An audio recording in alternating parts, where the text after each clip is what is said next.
I know just a little while ago you heard Izumi talk about her babies, Ken and June. This is the only time that I heard Steve talk in the third person.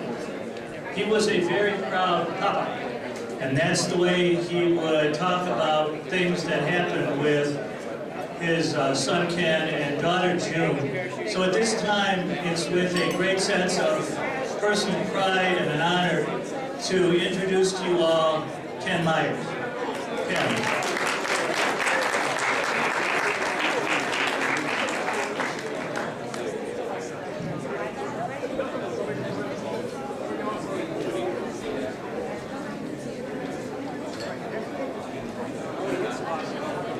Hi everyone. Can everyone hear me okay? Alright, is this better? Alright.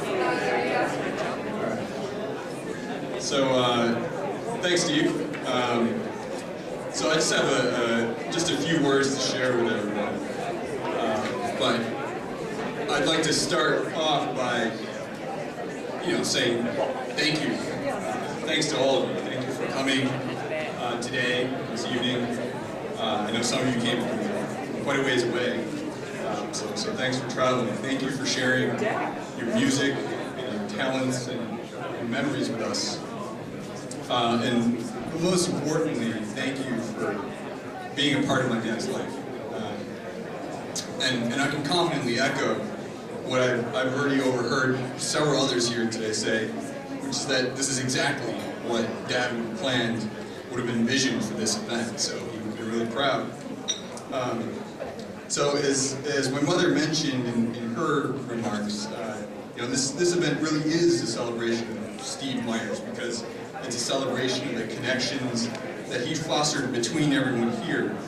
And as we were preparing for this event, it was truly gratifying reading and hearing everyone's stories of their connections with Dad, and perhaps even more gratifying was learning all of the connections and collaborations with each other that were created as a result of those connections.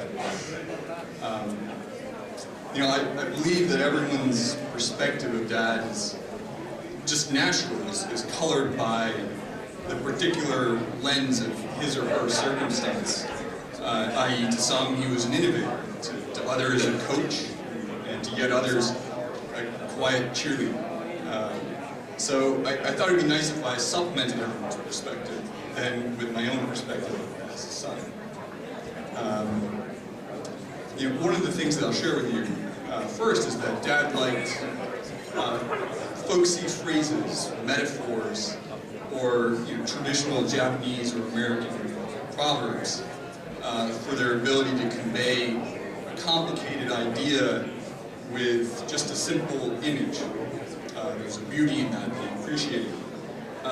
But then what he liked to do was he'd take that image and stretch it out, or add on to it some bells and whistles, maybe to expand your understanding, or expand your mind's horizon just a little bit. So let me start with an example. The apple does not fall far from the tree. So at its core, when applied to me and Dad, it stands for the proposition that I am like Dad. Maybe even in a way that, in the way that we choose to illustrate our ideas. So, okay, that's pretty simple enough. But I'm sure any parent here could confirm that there's a lot more to the story about where a particular apple falls relative to a particular tree, beyond, say, prosaic things like the weather, falling in the dirt. So, what is this extra thing? Is it selective pruning? Is it careful gardening? Maybe it's emphasizing some branches over others, or maybe it's a parent just pointing out the forks in a young child's road and providing encouragement.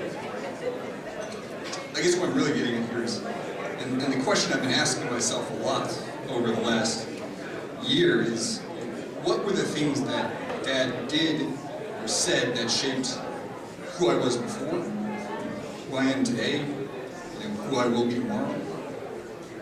As you might imagine, that's a pretty complicated existential question, and unfortunately I don't think I'm going to get to the bottom of it here and now, but I've got a few ideas that I'd like to share. First off, let me say, to the extent that I have positive views about Dad's traits, by the very nature of this exercise, again, that long trait, I'm going to be speaking highly about myself, so apologies for that. But, come to think of it, that's actually the first thread that I'd like to touch upon here, which is my instinct to apologize. This I know comes from my father's humility. I never once heard him say, "I am the best," or when giving advice, "Do this because I know what I'm talking about."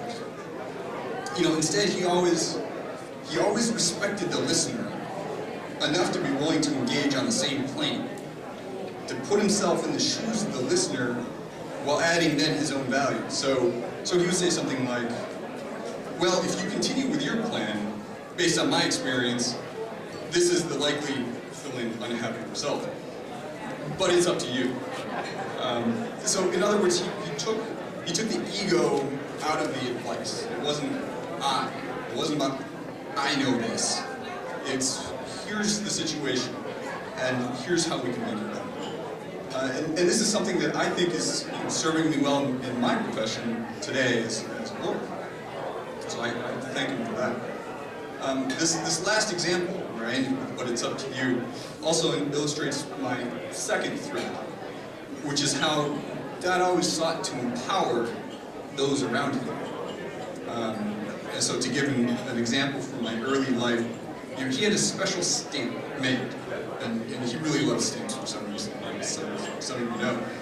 It's a stamp that he put on every report card, every field trip request form that June's or my school required to be signed by a parent. It read, much to the dismay of my teachers and therefore by extension me, "Our children are solely responsible for their own school. Signature below provided at school request.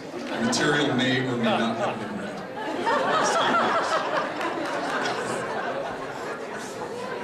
So the point, of course, being that June and I were to choose our own destinations, and then my parents would help chart the course. As you might imagine, this idea is very empowering for any middle school student, and probably greatly affected June's and my sense of self and independence. Of course, unconventional parenting techniques do come at a cost. Dad, I was really quite annoyed when I didn't get to go to that field trip to the Henry Ford Museum back in 1983.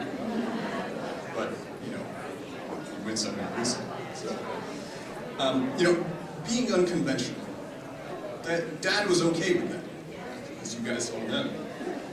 In fact, much to my teenage chagrin, I think he took great pride in it. So at the wake a year ago, I shared with everyone an excerpt from an article written about him that I found on January 18th, the day after he passed away. I had found this article and a short memo addressed to me in a sealed envelope cryptically entitled Father/Son Notes -Year 2000, taped inside the back of the framed picture of my grandfather's tombstone that was hanging on the wall in the room. He, of course, had never told me about this, and I had absolutely no idea how he knew that I would find it. That article quoted from the alumni newsletter of the American School in Japan, ASIJ. And the article said that Dad was, quote, "one of the more colorful ASIJ teachers, known for his willingness to experiment, for the tornado of ideas circulating over his head, and for his cryptic speech. Myers notified during his first year at ASIJ that he indeed passed the Michigan bar exam, has begun teaching law to ASIJ high school students." The newest offering is criminal law, which follows trial law and patent law. The article went on to say, there is little doubt that Myers has captured the imagination of ASIJ students. Said one astounded junior, there ought to be a law against people with that many ideas.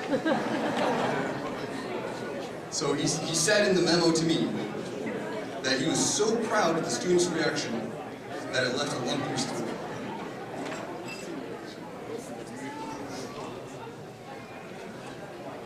Now, this article reminded me of another quote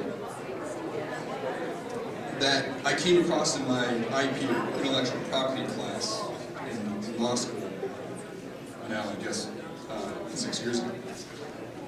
So, in 1813, Thomas Jefferson wrote a letter in which he discussed the merits of placing appropriate limitations on the monopolies afforded by the patent system, as it was forming at the time. He said, "He who receives ideas from me receives instruction himself without lessening mine, as he who lights his candle at mine receives light without darkening me. That ideas should freely spread from one to another over the globe seems to have been peculiarly designed by nature to be like fire, incapable of confinement or exclusive appropriation." So obviously both the ASIJ article and Jefferson speak of ideas, and so many of the stories that I've heard today about Dad were about those ideas. You know, Steve Myers, idea man. And I think that is a perfectly accurate and appropriate description. And by his own admission, it was the characteristic about himself of which he was the most proud. But I think it's actually rarely the case that the best viewpoint or perspective of a thing comes from the same location as the thing itself. And so, if you can indulge me for just one more moment, what I would like to propose to tie together all of my dad's threads is to take that ASIJ article and to take that Jefferson quote about ideas and tweak it just a little bit. So, what happens if instead of ideas, we substitute in faith in a person? You see, I think that is actually at its core what made my father such a good teacher at ASIJ. And such a good coach, and such a good mentor. You know, was this unflagging, dogged optimism. You know, the faith that he had in the capacity of people to do good, or even great things. And then in my father, this was coupled with the principle that I'm adopting from Jefferson, which is that this faith and this goodness could propagate and replicate themselves, you know, at no cost to a propagator of generous spirit. So, to illustrate, as you all know, the fastest way to capture Dad's attention and imagination was to send him an email that said something like, "Steve, I've got an idea, but I need a little advice on how to make it happen." And I see a number of you already smiling because you've done exactly that. You've done that before. And you know what happens, right? He sent you an email back at 4 a.m. with an all-caps subject line like, "Yes, exclamation point, let's do it." And it goes on for pages and pages. And let me tell you that after he sent it, he created a manila folder, he printed out that email, and he put as a title on that folder something like "Single Malt Whiskey." And he put it in one of his open front filing cabinets for everyone to see. And contrary to my mother's campaign against clutter, once he made that folder, he never threw it away. Because, you know, that idea, that project, even if it doesn't do what we first thought it was going to do, that flame is never going out. If it looked like it was sputtering, or the project had taken a bit of a rough turn, Dad had a favorite Japanese phrase for that scenario. Saru mo ki kara ochiru, which means literally, even monkeys fall from trees. I heard him say this so many times. Which in turn means, of course, that even experts occasionally fail. So don't worry about it. Try again. I have faith in you. So this trait, I think, is where I feel the strongest bond, the deepest kinship with my father. You know, and if there was anything that I could do to honor his memory, to come close to becoming the solid tree that he was in my life, it would be to try to be as generous in spirit as he was, and to try to inspire those around me to do the same.